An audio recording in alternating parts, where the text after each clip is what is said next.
ما جعلته سهلا وأنت تجعل الحزن إذا شئت سهلا اللهم إنا نسألك علما نافعا ورزقا طيبا وعملا متقبلا اللهم انفعنا بما علمنا وعلمنا ما ينفعنا وزدنا علما اللهم زدنا إيمانا ويقينا وفقها. Amma ba'd. Yang kami hormati Bapak Teddy Cahyono dan juga Ketua Panitia Bapak Adi dan segenap hadirin wal hadirat, Bapak-bapak, ibu-ibu, anak-anak sekalian yang semoga senantiasa dirahmati Allah Subhanahu wa taala.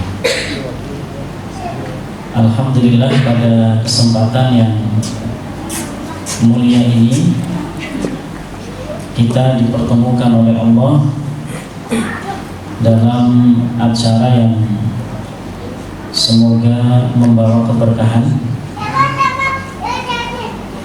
acara yang mulia, diantaranya adalah thalabul ilm, yang semoga ini menjadi bekal untuk menjalani kehidupan di dunia ini sebagai sarana meraih kebahagiaan dunia dan akhirat. Amin ya rabbal alamin.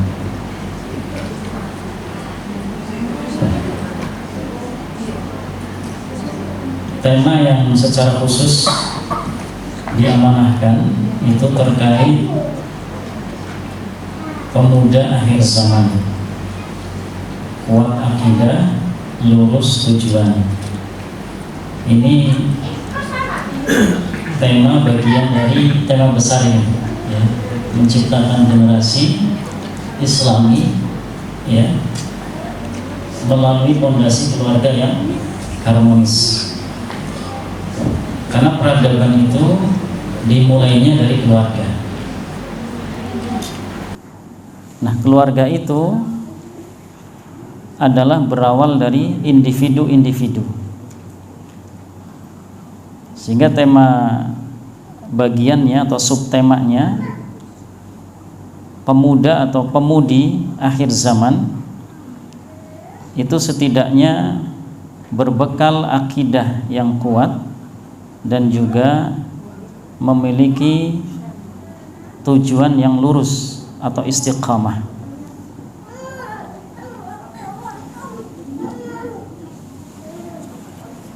Ada slide-nya tidak? Panitia ada slide-nya? Ada? Oh iya. Baik. Biar ada tampilannya dikit, ya. Nah, pertanyaan yang pertama, pemuda itu siapa? Maka jawabannya, siapa pemuda itu? Ya kita semua ini.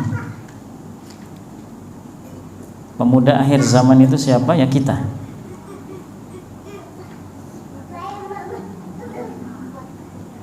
Berapapun usia kita, ya kitalah yang sedang berada di akhir zaman. Karena di antara ciri akhir zaman itu adalah diutusnya Nabi terakhir, yaitu Nabi besar Muhammad Sallallahu Alaihi Wasallam. Di antara sabda beliau Sallallahu Alaihi Wasallam adalah diutusnya aku dengan kiamat itu sangat dekat. Beliau tunjukkan dengan 2 jari, jadi sangat dekat, ya. Jadi antara kiamat dengan diutusnya beliau itu sangat dekat. Nah, sekarang beliau sudah wafat, sudah masuk abad ke-15 beliau wafat, berarti sudah semakin dekat dengan akhir zaman. Dan di antara ciri akhir zaman itu juga adalah nanti akan muncul banyak fitnah. Fitnah di sini maksudnya adalah ujian yang berat yang menimpa umat, yang disifati oleh sahabat mulia Hudzaifah dengan informasi dari Rasulullah SAW bahwa di antara ciri besar fitnah itu adalah ketika seseorang melihat kebenaran itu seolah-olah menjadi sesuatu yang salah atau kebatilan. Sebaliknya melihat kebatilan, kesalahan itu seolah-olah itu benar. Jadi yang salah dipandang benar, yang benar dipandang salah.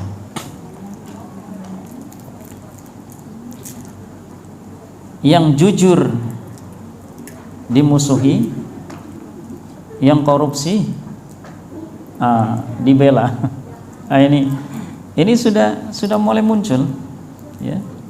Jadi yang rajin sholat ke masjid dicibir, yang nggak sholat malah dianggap bagus, ya.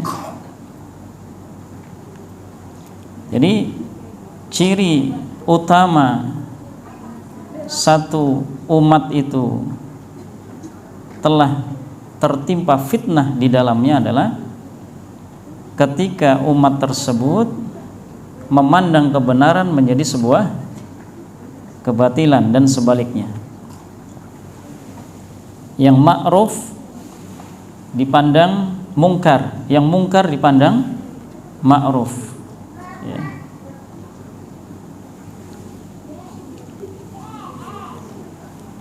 Nah, akhir zaman itu adalah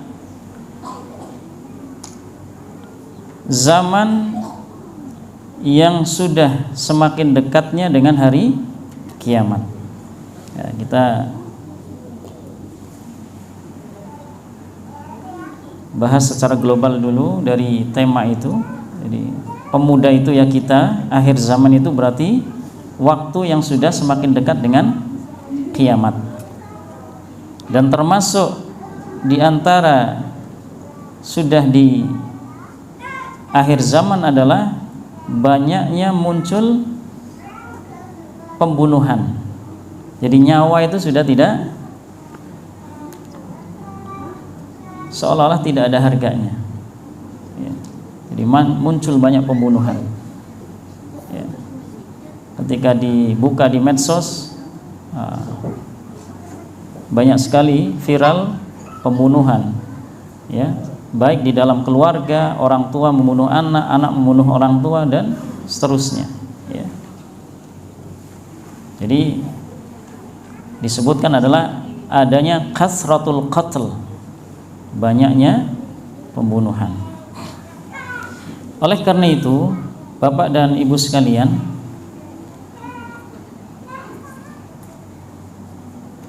fitnah yang akan menimpa itu diantara yang disarankan oleh para ulama adalah kita harus berbekal akidah yang kuat, berbekal akidah yang kuat, karena itu sebagai pondasi. Akidah yang kuat berarti kita meyakini bahwa setiap apa yang dilakukan itu ada balasannya, sehingga kita tidak bermudah-mudah untuk melakukan perbuatan-perbuatan.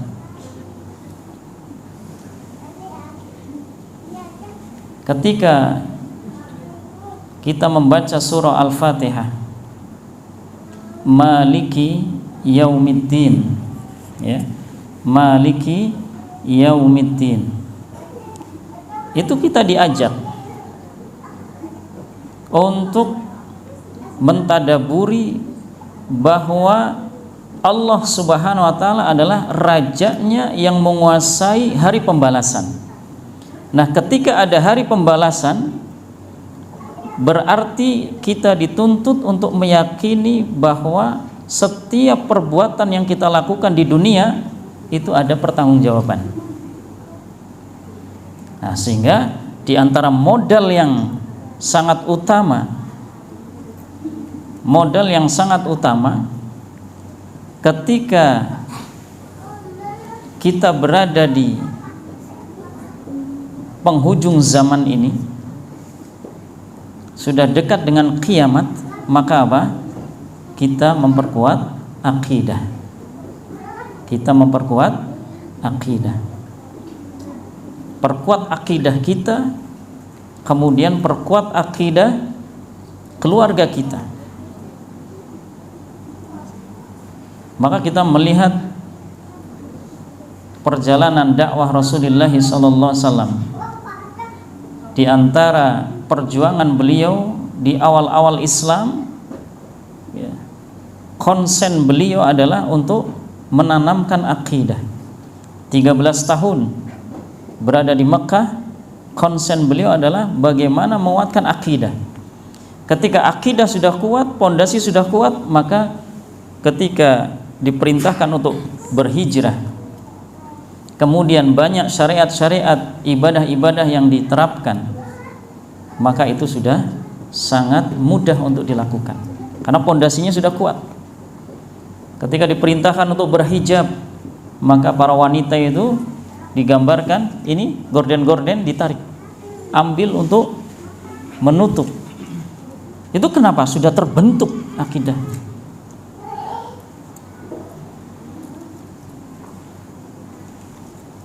Maka para ulama itu memberikan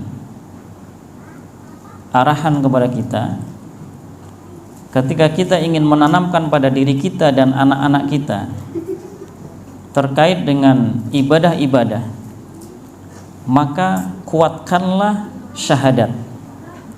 Kuatkanlah syahadat pada diri kita dan keluarga kita. Asyhadu an la ilaha illallah wa asyhadu anna Muhammadar Rasulullah. Itu dikaji, ditadaburi, kemudian kuatkan pada diri kita. Ketika kita yakin adanya Allah, yakin sesembahannya hanya Allah, yakin bahwa Allah yang maha memiliki, maha mencipta, maha mengatur, maka apa? Maka kita akan dimudahkan dalam kehidupan. Ya, kita yakin yang membagi rizki itu Allah, sehingga kalau itu memang rizkinya tidak akan meleset, sebagaimana disebutkan oleh sahabat mulia Abdullah bin Abbas radhiyallahu anhu. Jadi kalau sudah memang rizkinya nggak akan meleset. Tapi kalau belum menjadi rizkinya, maka walaupun diusahakan sebagaimanapun itu tidak akan diraih. Ya. Sehingga ini ditanamkan juga pada diri kita dan ditanamkan juga kepada anak-anak kita. Ya. Sehingga asyhadu an la ilaha illallah wa asyhadu anna Muhammadar Rasulullah.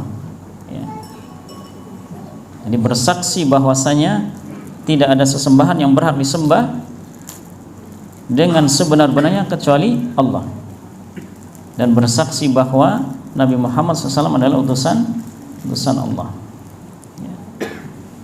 Sehingga di situ akan memudahkan mengamalkan sholat. Ya. Kalau sudah dikenalkan tentang Rasulullah, ya, ma'rifatullah, ma'rifatul Rasul, itu untuk melaksanakan sholat akan lebih ringan. Iya ya, Rasul saja sudah dijamin surga, diampuni dosa yang telah lalu dan yang akan datang, tapi tetap aja sholat. Bahkan sholat malam beliau laksanakan sampai pecah-pecah itu kaki beliau. Ya. Maka ketika ditanya oleh Ibunda Aisyah, ya Rasulullah, Anda sudah diampuni dosa yang telah lalu dan yang akan datang, sudah dijamin masuk surga, kenapa Anda sholat sampai dengan kaki Anda pecah-pecah seperti itu? Apa jawaban beliau? Beliau menjawab, afala akunu abdan syakura, apakah aku tidak boleh menjadi hamba yang bersyukur?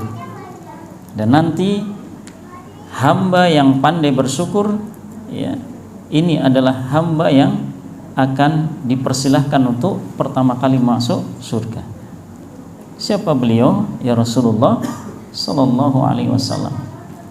Karena dalam setiap keadaan beliau senantiasa bersyukur kepada Allah. Maka beliau bersabda, Inna afdalal ibad yaumal qiyamah alhamadun. Sesungguhnya sebaik-baik hamba nanti kelak di hari kiamat itu adalah mereka yang senantiasa memuji Allah. Jadi kesandung alhamdulillah, bisa Pak? Kesandung alhamdulillah, bersyukur. Yang kesandung baru jempolnya, ya, tidak lima-limanya kesandung, ya. Ada salah seorang tabi'in, beliau seorang ulama, beliau diuji dengan wafatnya putra beliau. Wafatnya mendadak, sedang bertamu, putranya melihat kudanya khalifah, kemudian ketendang. Kudanya menaikkan kedua kaki depannya, terus dihentakkan ke dada putra Urwah tadi, ya. Wafat seketika.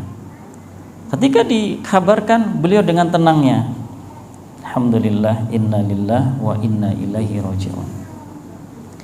Nanti saya yang akan mengurus jenazah putra saya. Benar diurus sama beliau, kemudian dimakamkan. Ketika memakamkan, ketusuk kaki beliau, ya, dan terjadi, ya, infeksi, kemudian tetanus yang memang harus dipotong itu kakinya. Maka tabib yang memeriksa ini harus segera dipotong. Kalau tidak dipotong, khawatirnya menjalar. Karena sudah keputusan tabib, ya sudah, potong-potong saja. Tapi nggak ada bius. Tidak ada bius. Jadi kalau mau tidak terasa sekali, maka biusnya adalah minum arak, ya, minum arak. Jadi biar hilang, akalnya hilang. Maka beliau mengatakan, sejak kecil saya belum pernah minum arak sedikit pun. Masa hanya karena akan dipotong kaki saya harus minum minuman yang haram? Saya nggak mau. Ya, biarkan saya berzikir, nanti kalau sudah terlihat memerah muka saya, silahkan potong.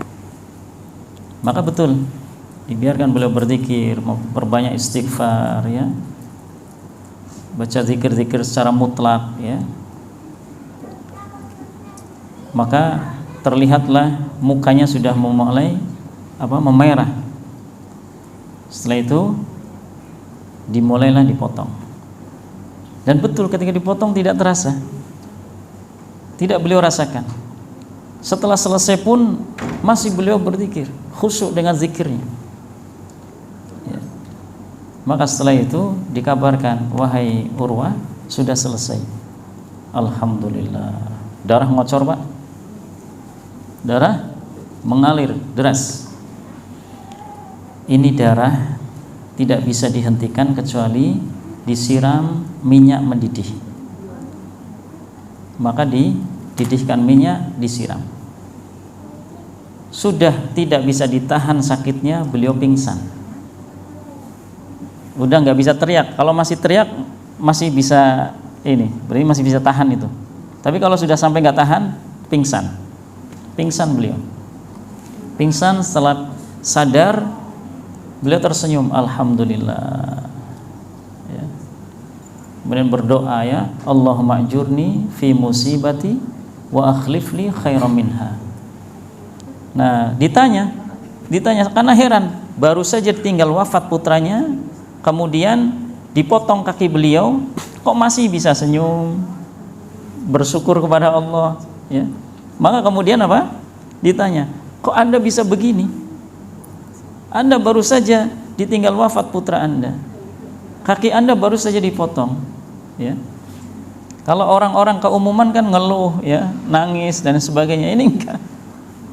Maka beliau jawab, alhamdulillah, Allah karuniakan saya anak laki-laki ada 5 atau 4, saya lupa persisnya. Antara itu Allah ambil 1, masih ada banyak sisanya. Alhamdulillah, Allah berikan 2 kaki. Sekarang Allah ambil kaki saya, dan saya bersyukur sepanjang kaki saya miliki ini tidak pernah untuk bermaksiat kepada Allah. Masya Allah, ya. Itu orang, sosok figur yang mengenal Allah. Jadi akidahnya kuat, ya. bahwa setiap apa yang dimiliki itu bukan sejatinya dia yang punya, tapi itu milik siapa? Milik Allah. Ya. Nah, ini modal yang sangat utama. Ya. Sehingga ketika anak dapat nilainya tidak sesuai dengan harapan, ya, nah itu coba dikuatkan akidahnya. Ya. Dikuatkan bahwa usaha itu yang dinilai oleh Allah. Hasil apapun itu kalau disikapi dengan baik, nah itu mendapat nilai terbaik di sisi Allah. Ya. Karena ajaban li amril mu'min, sungguh menakjubkan setiap perkara orang yang beriman. Fa inna kulla amrihi lahu khair. Ya. Karena setiap urusannya itu akan bernilai kebaikan baginya. Ya. Ketika ditimpa atau mendapat nikmat maka bersyukur, ketika mendapat musibah maka bersabar. Ya. Baik, maka perlu dikuatkan akidah. Bagaimana kemudian pondasi akidah yang kuat itu akan menjadi topangan bangunan yang kokoh. Ya. Kalau akidahnya kuat, insya Allah sholatnya kuat. Ya, akidahnya kuat, sholatnya kuat. Bahkan ada seorang ulama, ya, itu karena ingin mengoptimalkan sholat beliau sudah kakinya capek, ya, beliau gelantungan gitu, pegangan tali. Untuk apa? Untuk memperlama berdirinya dalam sholat. Ya, masya Allah. Abdullah bin Umi Maktum rumahnya jauh dari Masjid Nabawi. Beliau buta, tapi dengan akidah yang kokoh, akidah yang kuat, masya Allah, beliau lakonin itu jalan. Gak ada yang nuntun. Yang menuntun adalah iman, cahaya iman, sehingga nyampe juga di masjid. Lah kita yang nggak buta, ya, kita yang nggak buta, jangan sampai yang buta hati kita. Ya. Masjid ada di hadapan kita. Telinga kita bisa mendengar azan, ya. Mata kita bisa melihat jalan untuk menuju ke masjid. Ya. Abdullah bin Umi Maktum, masya Allah, beliau buta matanya tapi hatinya melihat. Ya. Bilal bin Rabah, beliau mengenal Islam. Ya. Terhunjam akidah dalam diri beliau, disiksa sampai pun diancam akan dibunuh, beliau tetap untuk berada dalam tauhid. Beliau mengucapkan ahad, ahad, ahad, esa, Allah esa, Allah esa. Siksaan demi siksaan beliau hadapi. Bekas cambukan dicambuk lagi, belum sembuh juga dicambuk lagi. Sampai dalam sirah itu disebutkan yang mencambuk itu bosan itu. Ini yang dicambuk ini kayak bukan orang ini, ya, dicambuk seperti tidak ada rasa jerak. Itu kenapa itu? Akidah yang kuat, akidah yang menghunjam, sehingga kalau digambar itu seperti ada pohon. Nah itu, masya Allah, ya, itu hujan segede apapun, kemudian badai seperti apapun, nah akidahnya tetap kokoh. Ya.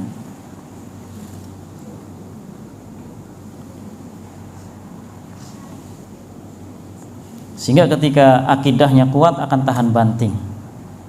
Ya. Itu seperti tadi, ya. Ada contoh-contoh beberapa saya misalkan. Sang teladan itu ada Abu Bakar, ada Hamzah, ada Ali, Umar, Utsman, Bilal, ya, dan masih banyak sekali. Ya. Bagaimana Ali bin Abi Thalib waktu masih kecil, ya,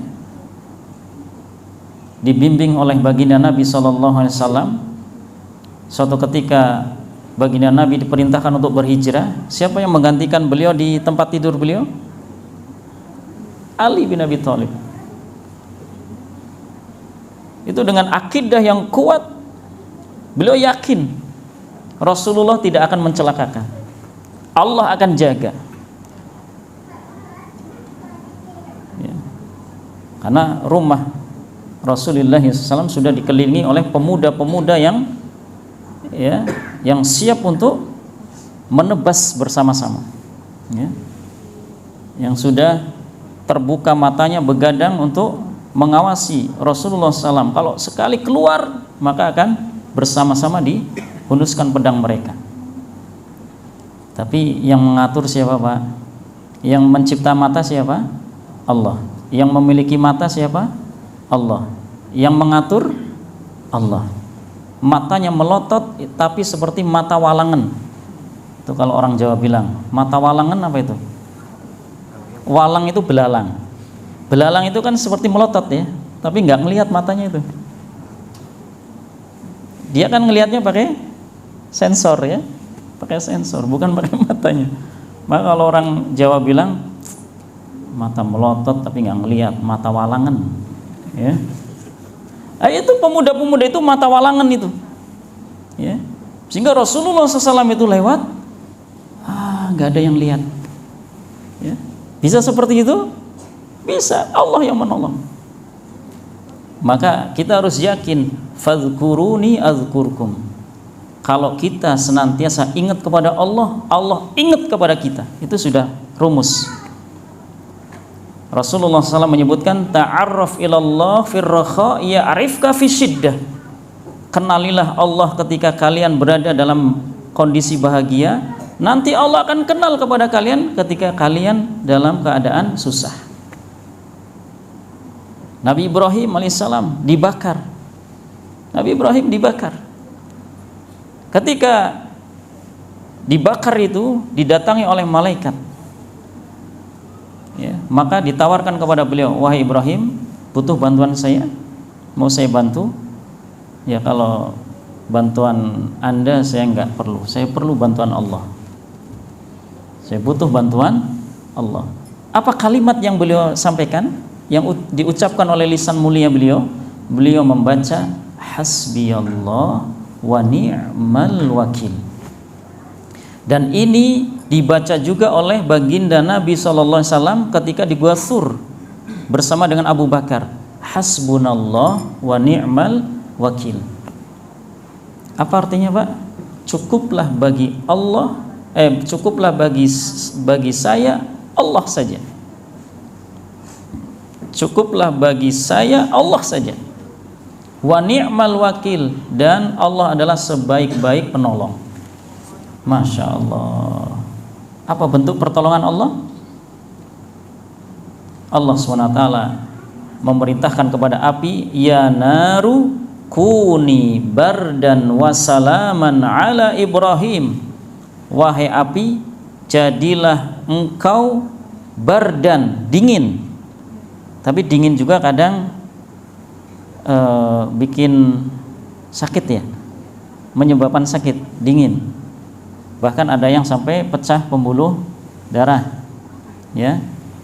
Maka Allah SWT tidak hanya memerintahkan untuk jadi dingin saja itu api, wasalaman, dan selamat, aman, safe, ya, safety lah gitu, ya. Jadi nggak cuma dingin tapi selamat, ya, ala Ibrahim, atas Ibrahim. Sehingga Nabiullah Ibrahim setelah sekian hari berada di bakaran api itu diperintahkan oleh Allah, udah, kamu nggak usah bilang apa-apa, nggak usah mengucap apa-apa, keluar dari api itu dalam keadaan utuh, tidak ada sehelai rambut pun yang terbakar. Allahu Akbar. Itu adalah diantara bentuk cintanya Allah kepada hambanya. Karena ketika Allah sudah cinta kepada hambanya, setidaknya ada 3 poin. Nah, ini jadi pertanyaan door prize nanti ini. Ada 3 poin yang akan didapat oleh seorang hamba. Yang pertama adalah ketika Allah sudah cinta kepada hamba, maka Allah akan memberikan tasdid. Memberikan tasdid, ya. Yang kedua, Allah akan mengabulkan doanya. Dan yang ketiga, Allah akan memberikan perlindungan. Masya Allah, itu udah kompleks itu. Tasdid itu apa, Pak? Pakai sin, Pak, ya, bukan shin. Kalau tasydid itu yang seperti huruf sin, kepalanya huruf sin itu tasydid. Ini pakai sin kecil, tasdid. Tasdid itu artinya pengarahan ke jalan yang benar. Jadi yang tadinya bapak mau melenceng, nggak boleh ke situ. Terus ada ini yang ngarahin tuh. Itu pertolongan dari Allah itu, Pak. Ya. Di depan ada yang nggak boleh dilihat, kemudian Allah selipkan di tengah-tengah itu ada mobil, nggak jadi ngelihat, ya. Itu sebetulnya bisa jadi adalah tasdid dari Allah, ya. Itu rasanya jengkel banget ya Pak Ardi ya.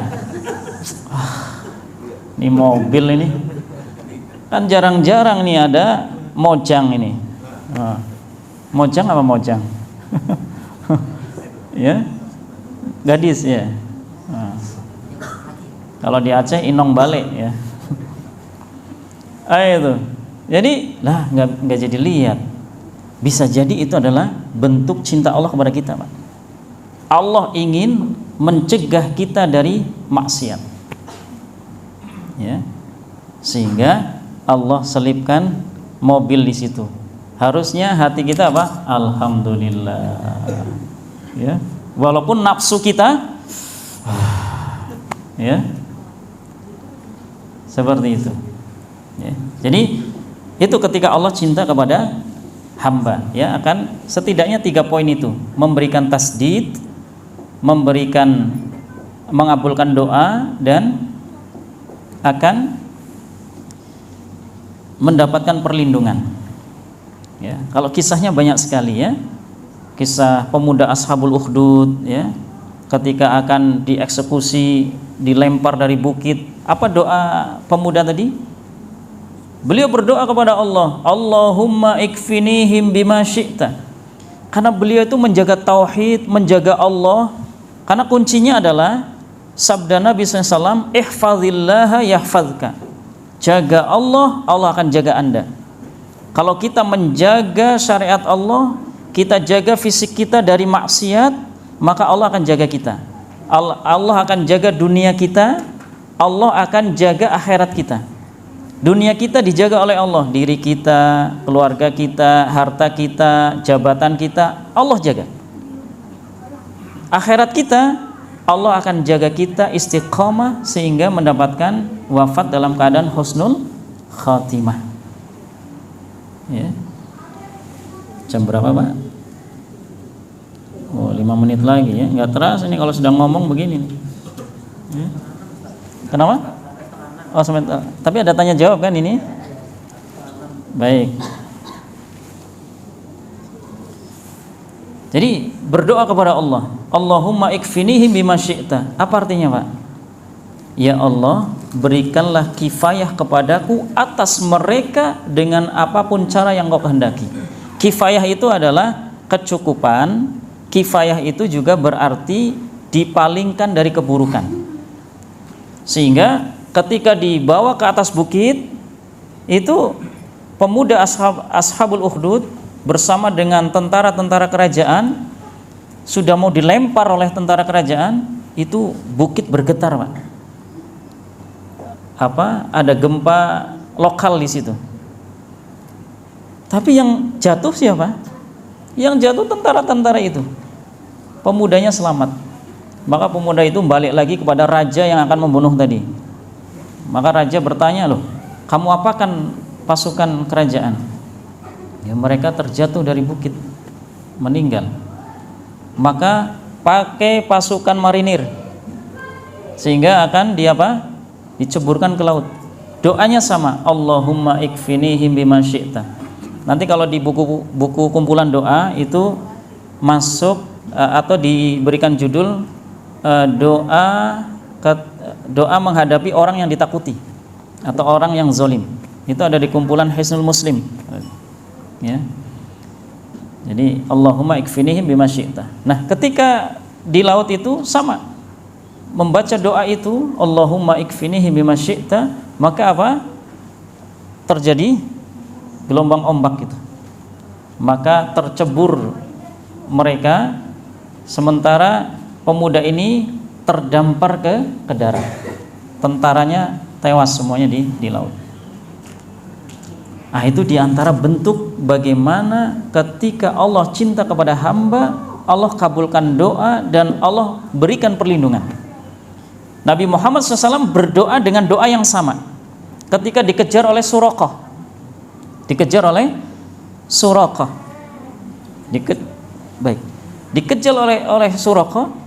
sudah dekat ya. Nabi Muhammad SAW berdoa kepada Allah, Allahumma ikfinahu bima syi'ta. Redaksinya agak berbeda sedikit, cuma di domirnya. Kalau tadi pemuda tadi kan cuma satu, jadi ikfinihim. Nah, kalau Nabi Muhammad SAW berdua, ikfinahu. Nah, hu-nya ini kepada Suraqah. Ya Allah, berikanlah kifayah kepada kami atas dia, yaitu Suraqah, dengan apapun cara yang kau kehendaki. Maka kendaraannya Suraqah itu terjerembab ke pasir, jatuh ke banting. Nabi Muhammad SAW lari, ini Suraqah bangkit lagi, ngejar lagi, kebanting lagi seperti itu, dan seterusnya ya, sampai kemudian Suraqah menyerah ya, menyerah untuk tidak mengejar dan berjanji untuk tidak memberitahukan kepada siapapun kalau Suraqah itu bertemu dengan Nabi. Dan kemudian Nabi Muhammad SAW mengatakan kepada Suraqah, ketika Suraqah nanti masuk Islam, nanti Suraqah akan mengenakan mahkota Kaisar ya, mahkota Kaisar. Ketika nanti terjadi pertempuran ya, setelah Rasulullah wafat. Itu pada masa Abu Bakar atau Umar kalau tidak salah ya. Baik, Bapak dan Ibu sekalian rahimani wa rahimakumullah, itulah pentingnya untuk menjaga akidah yang kuat. Kemudian yang poin yang terakhir di situ adalah lurus tujuan. Ya, lurus tujuan itu leres dan lempeng. Leres itu benar, lempeng ya lurus. Ya. Artinya adalah istiqamah menjaga fitrah sampai akhir hayat. Istiqamah menjaga fitrah sampai akhir hayat. Istiqamah itu berarti setidaknya ada 3 pengertian yang mewakili. Yang pertama adalah istiqamah berarti luzumu ta'atillah, kita berusaha untuk terus taat kepada Allah. Itu pertama. Ini juga nanti bisa untuk door prize ya, luzumu ta'atillah, yaitu apa? Kita terus berusaha taat kepada Allah. Yang kedua, suluku siratil mustaqim, menempuh jalan yang lurus. Yang ketiga, as-sabat alal haqqi ilman wa amalan, kita teguh di atas kebenaran dalam aspek ilmu dan amal. Sehingga yang ketiga ini kita perlu untuk terus belajar, terus mengaji, menuntut ilmu sampai akhir hayat kita. Agar apa? Agar kita bisa sabat, bisa teguh. Nah, kemudian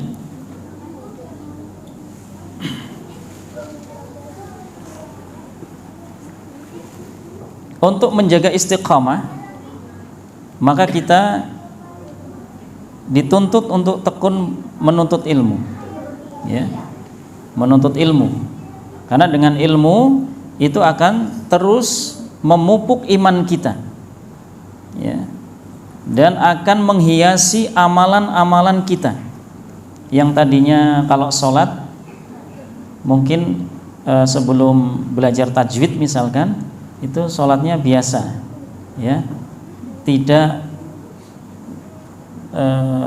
peresapannya kurang, penghayatannya kurang.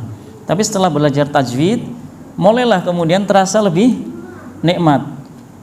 Setelah belajar tajwid atau tahsin, kemudian belajar maknanya, terjemahnya, tafsirnya, Masya Allah, semakin nikmat dalam sholat.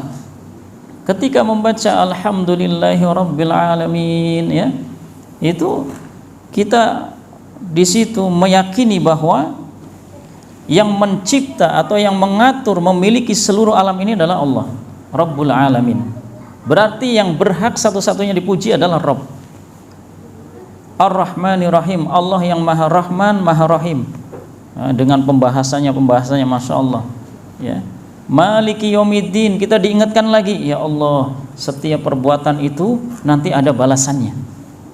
Ya, setiap balasan setiap perbuatan ada balasannya. Faman ya'mal mithqala dzarratin khairan yarah wa may ya'mal mithqala dzarratin syarran yarah. Yang berbuat sekecil apapun kebaikan akan dilihat. Sebaliknya yang berbuat keburukan sekecil apapun akan melihat. Ya. Kemudian setelah itu membaca surah At-Takatsur, alhaakumut takatsur hatta zurtumul maqabir kalla saufa ta'lamun thumma kalla saufa ta'lamun. Sahabat mulia Ali bin Abi Thalib ketika membaca ayat ini kemudian beliau teringat dengan apa? Dengan azab kubur. Ya. Karena di situ apa? Alhaakumut takatsur hatta zurtumul maqabir. Ya, at-takatsur alhaakum. Bermegah-megahan telah melalaikan kalian. Ya, makanya jangan sampai sudah sibuk kerja di di tempat kerja itu, selama bekerja itu seolah-olah hanya duniawi saja. Harus diniatkan bekerja itu sebagai bentuk ketaatan kepada Allah, karena mencari nafkah untuk keluarga itu sesuatu yang utama. Sehingga jerih payah, capek ya, kemudian senut-senutnya karena pegel-pegel ya badannya, itu bernilai pahala di sisi Allah. Ya. Sehingga jangan sampai kerjanya itu hanya bernilai alha atau lahwun, atau bahasa kita leha-leha, ya, sehingga tidak ada nilai pahala di sisi Allah. Ya. Hatta zurtumul maqabir, sampai dengan mengunjungi kubur. Maka kalla saufa ta'lamun tsumma kalla saufa ta'lamun. Ya, sekali-kali tidak, kalian pasti nanti akan melihatnya, akan mengetahui. Nah, tafsir dari situ, dari ayat ini adalah terkait dengan azab kubur. Terkait dengan azab kubur. Nah, ketika semakin belajar, semakin bertambah ilmu, maka setiap apa yang dibaca dalam sholat itu ada penghayatan. Ketika ruku, subhana rabbiyal azimi wa bihamdih, atau cukup dengan subhana rabbiyal azim, maha suci engkau, maha suci Rabbku yang maha agung. Ketika sujud, subhana rabbiyal a'la, maha suci Rabbku yang maha tinggi. Ya. Sementara kita sedang meletakkan wajah kita setara dengan telapak kaki kita, tempat duduk kita, kita menyebut Allah yang maha tinggi. Al-a'la berarti tidak ada yang melebihi tingginya. Maka Fir'aun ketika menyebutkan dengan sombongnya ana rabbukumul a'la, Allah balas dengan apa? Ditewaskan Fir'aun itu di dasar bumi yang paling bawah. Permukaan laut itu kan daratan paling rendah. Ini di dasar laut. Jadi Fir'aun diblesekin di situ. Ya. Kenapa? Karena saking sombongnya menyebutkan ana rabbukumul a'la itu. Saya Tuhan kalian al-a'la. Al-a'la berarti yang enggak ada yang bisa melebihi tingginya lagi. Seperti itu. Nah, sehingga itulah pentingnya ilmu. Bahkan para ulama menyebutkan ikan itu butuh air. Kalau ikan jauh dari air, apa yang akibatnya? Mati. Kebutuhan manusia terhadap ilmu itu lebih besar dibandingkan kebutuhan ikan terhadap air. Ikan terhadap air itu kebutuhan hidup mati dunia saja. Tapi kalau ilmu itu adalah sebagai bekal utama dunia akhirat.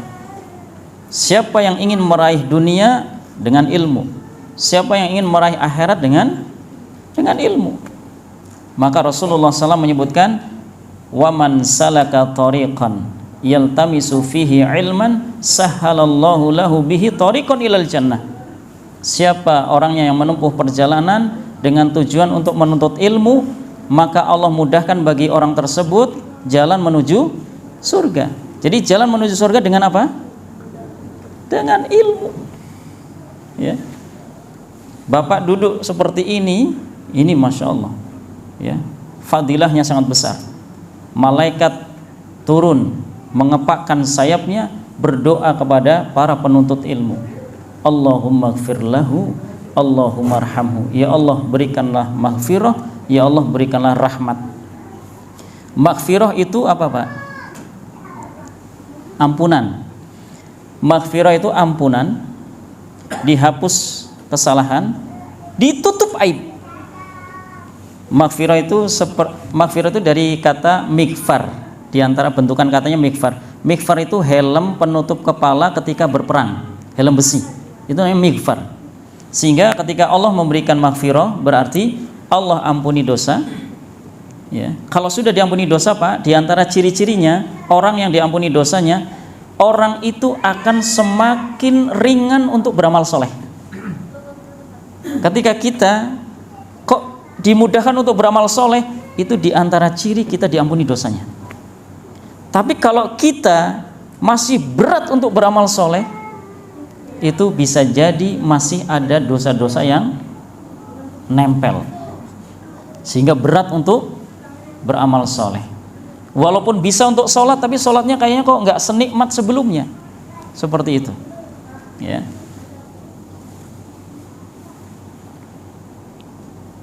Baik, kemudian untuk menjaga istiqamah adalah kita memilih teman yang beriman. Ini masya Allah, semuanya teman-teman yang beriman, ya. Maka Rasulullah SAW menyebutkan, la tusahib illa mu'minan. Janganlah kalian menjadikan seseorang itu menjadi teman dekat kecuali orang itu adalah orang beriman. Al-Hasanul Basri rahimahullah menyebutkan, istaghfiru minal asdiqail mu'minin fa inna lahum syafa'atan yaumal qiyamah. Perbanyaklah oleh kalian berteman dengan orang-orang yang beriman, karena orang yang beriman kelak di akhirat punya potensi memberikan syafaat bagi temannya yang lain. Maka dalam di antaranya redaksinya adalah yang diriwayatkan oleh Imam Muslim dalam hadis yang cukup panjang, ketika sekelompok orang-orang yang beriman selesai selesai dibakar di api neraka sehingga habis dosa-dosanya, maka dientas masuk ke dalam surga. Dan ini disebutkan oleh Allah SWT adalah sebenar-benarnya orang yang sukses. Faman zuhziha 'anil nar wa udkhilal jannah faqad faz. Siapa orangnya yang dizuhzih, yaitu dicempal dari neraka, wa udkhilal jannah, dimasukkan ke dalam surga, maka itu sungguh orang yang sukses. Jadi sukses sejati itu adalah, sukses yang hakiki adalah masuk surga. Tadi seperti pesan Pak Ari, ya. Jadi menjaga keluarga dari api neraka. Nah, kemudian yang sudah masuk surga ini, Pak, sebelum saya lanjut, saya nukilkan dulu satu ayat, ya. Al-akhillau yawma idzin ba'duhum li ba'din adu. Teman dekat pada hari itu, yaitu di akhirat, satu sama lain akan menjadi musuh. Saya mau tanya dulu, ini teman dekat yang seperti ini teman dekat yang dijalin atas landasan apa ini sehingga jadi musuh nanti di akhirat? Teman dekat yang seperti apa ini?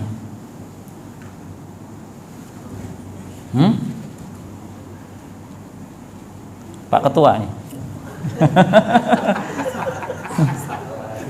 Teman dekatnya nggak apa-apa, salah juga insya Allah dapat pahala. Teman dekat yang seperti apa ini? Atau saya pilih ininya, pilihannya. Teman dekat, pilih dua, ya, pilihan antara teman dekat yang soleh atau yang toleh.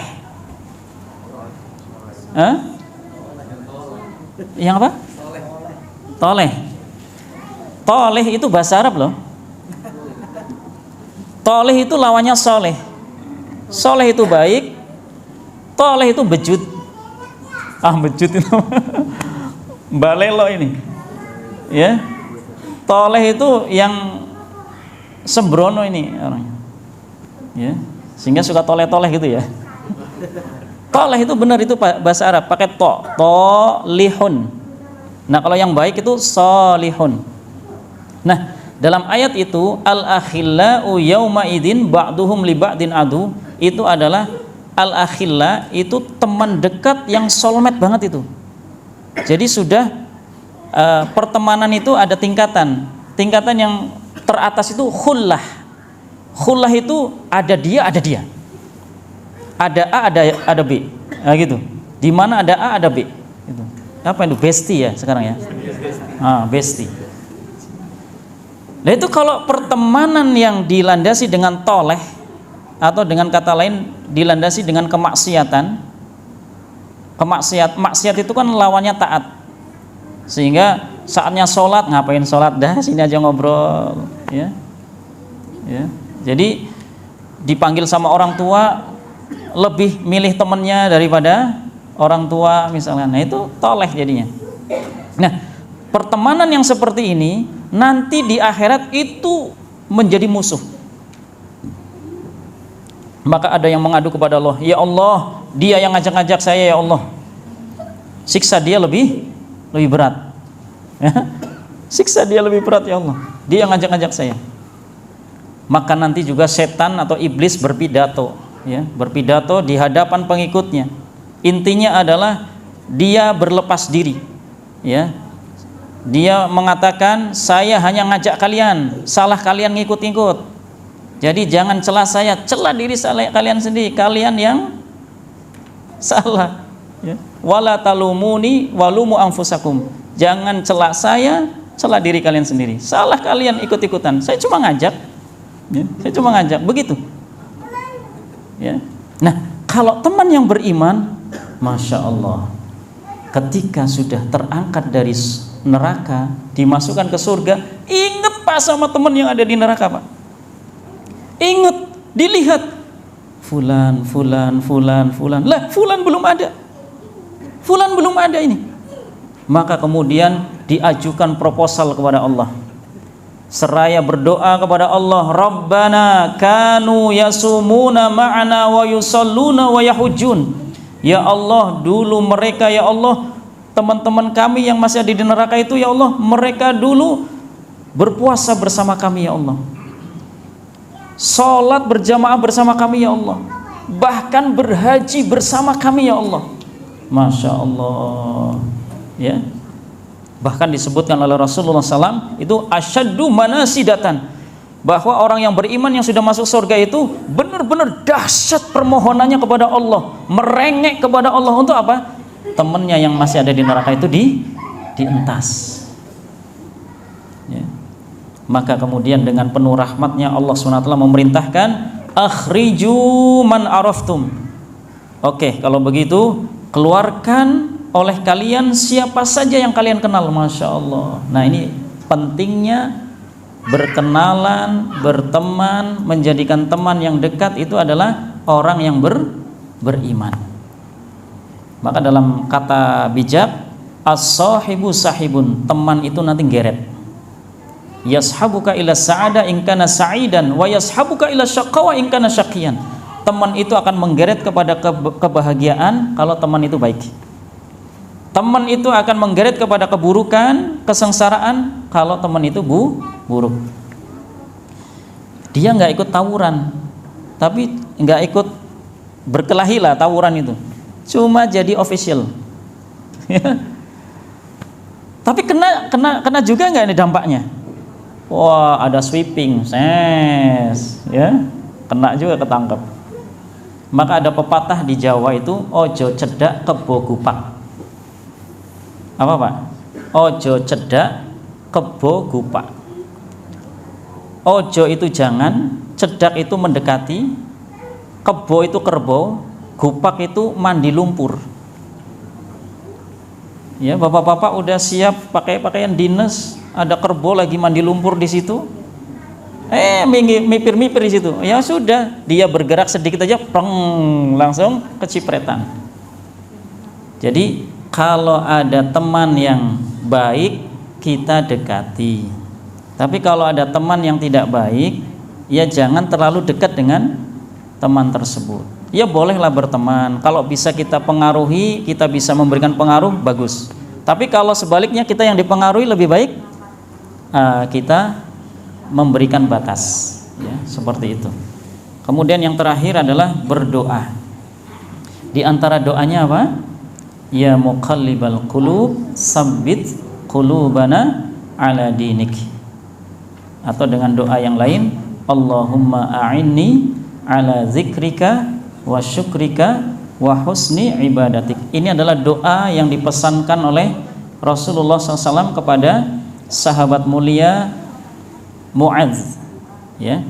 Dipesankan kepada sahabat mulia Mu'adz itu untuk dibaca setelah tasyahud, setelah kita membaca doa berlindung dari 4 hal, kita baca doa itu, Allahumma a'inni ala zikrika wa syukrika wa husni ibadatik. Mau disambung dengan doa yang lain, dipersilahkan, karena itu termasuk waktu yang mustajab untuk doa. Baru setelah itu salam, assalamualaikum warahmatullahi, assalamualaikum warahmatullahi, seperti itu. Allahumma a'inni ala zikrika wa syukrika wa husni ibadatik. Jadi kita mohon pertolongan kepada Allah untuk berzikir, untuk bersyukur, dan untuk ihsan dalam ibadah. Nah, ihsan dalam ibadah ini jadi pertanyaan nanti.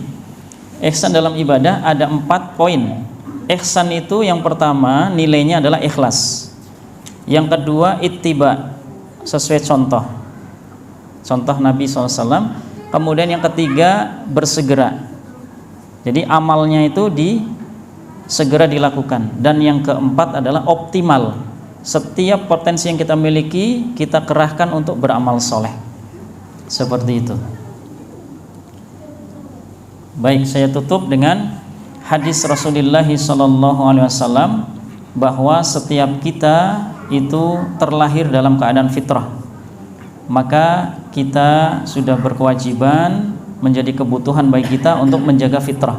Fitrah itu adalah Islam, fitrah itu adalah iman, fitrah itu adalah tauhid. Sebagaimana dalam hadis qudsi, inni khalaqtu ibadi hunafa fajtalathumus syayatin wa amarathum an yusyriku bi ma lam unzil bihi sultana. Sesungguhnya aku menciptakan hambaku dalam keadaan hanif, yaitu lurus, bertauhid.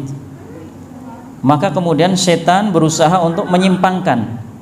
Nah, Syekh bin Baz rahimahullah menyebutkan setan di sini bisa jadi setan bentuknya jin dan juga setan bentuknya manusia. Minal jinnati wan nas. Nah, sehingga yang akan berusaha menyimpangkan dari fitrah itu adalah setan-setan ini. Mereka mengajak untuk berbuat syirik, ya, mengajak untuk berbuat kesyirikan. Maka Allah SWT berfirman dalam salah satu ayatnya, ya ayyuhalladzina amanu ittaqullaha haqqa tuqatih wa la tamutunna illa wa antum muslimun. Ya, kita diperintahkan untuk bertakwa dan jangan sekali-kali kita mati kecuali dalam keadaan Islam. Nah, Islam itu ya fitrah. Jadi awal kali kita diciptakan dalam keadaan fitrah, Islam. Perjalanannya kita juga menjaga fitrah, dan akhir hayat kita juga menjaga fitrah. Maka sebelum wafat biasanya ada talqin tuh. La ilaha illallah, la ilaha illallah. Nah, meraih husnul khotimah itu adalah dirintis dengan amal-amal yang kita lakukan dalam kehidupan sehari-hari. Karena husnul khotimah tidak ujuk-ujuk. Ya Pak, ujuk-ujuk tahu Bu, Pak? Tidak tiba-tiba. Walaupun orangnya itu jenius, hafalannya kuat, tapi ketika sakaratul maut itu ada setan yang menghampiri untuk apa? Mengajak meninggal dalam keadaan kufur. Bahkan ada yang menyerupai orang tuanya. Disebutkan oleh Al-Imam Al-Qurtubi rahimahullah, ada yang menyerupai ayahnya, menyerupai ibunya, tapi ngajaknya untuk meninggal dalam keadaan kufur. Sementara sakaratul maut itu sakitnya sakit banget. Ya.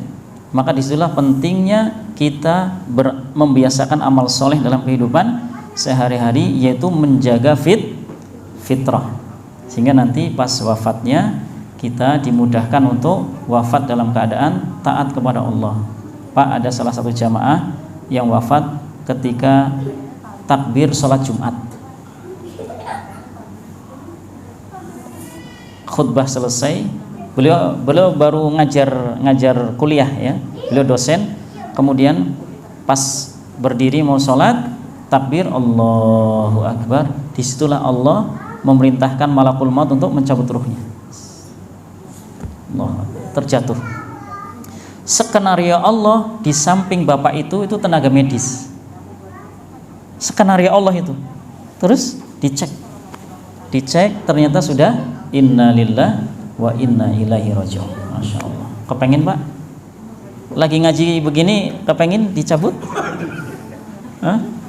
Ini kan keadaan mulia ini, ya, Masya Allah. Ya, makanya siap nggak siap, siap Pak. Beberapa hari yang lalu saya baru memandikan jenazah alumni SD. SD-nya di tempat lembaga kita, sudah SMP kelas 3, Allah takdirkan wafat. Baru kemarin memandikan. Setelah itu ada ayahnya, anak SD juga di situ, menyusul wafat. Jadi sangat mendadak. Padahal nggak ada info sakit atau apa, nggak ada. Ya, paginya masih nganterin, pulangnya agak nggak enak badan, dipijit, kemudian qadarullah, kemudian pas siangnya setelah zuhur dicoba dibawa ke rumah sakit, Allah takdirkan wafat. Ya. Jadi kita nggak tahu kapan kita wafat, sehingga persiapkan dengan amal soleh kita, ya. Sehingga kalau ada pikiran-pikiran yang tidak baik, ingat mati, ya, ingat mati, ya. Mungkin itu yang bisa disampaikan. Barangkali ada hal yang perlu didiskusikan, dipersilahkan. Jadi kesimpulannya di situ sudah ada ya, pemuda yang ideal itu pemuda yang istiqomah, yaitu pemuda yang ikhlas, bersegera beramal, beramalnya sesuai tuntunan dan optimal.